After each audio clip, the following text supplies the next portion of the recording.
For certiorari revision with prayer for preliminary injunction and TRO against the impeachment complaint filed against the Vice President Sara Duterte.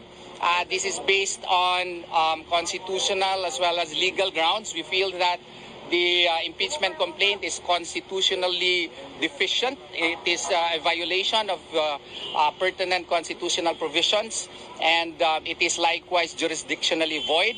And the same should be dismissed and not entertained by the Senate of the Republic of the Philippines. That, in essence, is the foundation of our complaint. Why defective, Attorney? It is very defective because, first, it did not consider the three priorly filed impeachment complaints.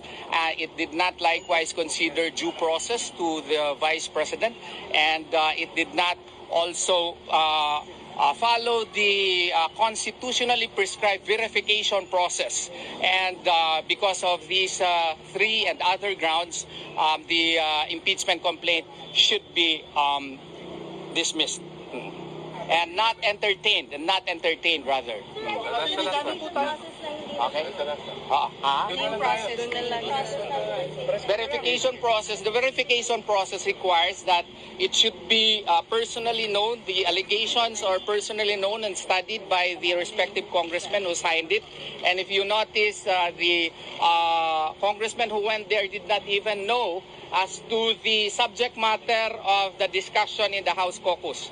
And there was only around 3 hours between 12 o'clock to 3:15 before it was included in the additional House business reference.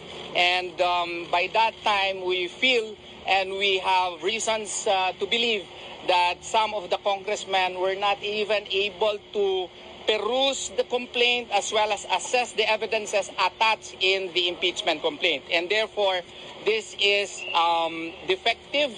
The verification requirement has not been complied with. And more importantly, there were three priorly filed impeachment complaints and which were not acted upon in the Constitution. Specifically, Article 11, Section 3 thereof mandates that upon receipt of the impeachment complaint, the same should be included in the House in the order of business within 10 session days, and thereafter the Speaker should have referred it to the Committee on Justice within 3 days. And these are mandatory provisions which were not followed by the House of Representatives. And why? Because Francisco versus House of Representatives mandates that if an impeachment complaint is already referred to the Committee on Justice, the 1-year bar period shall operate.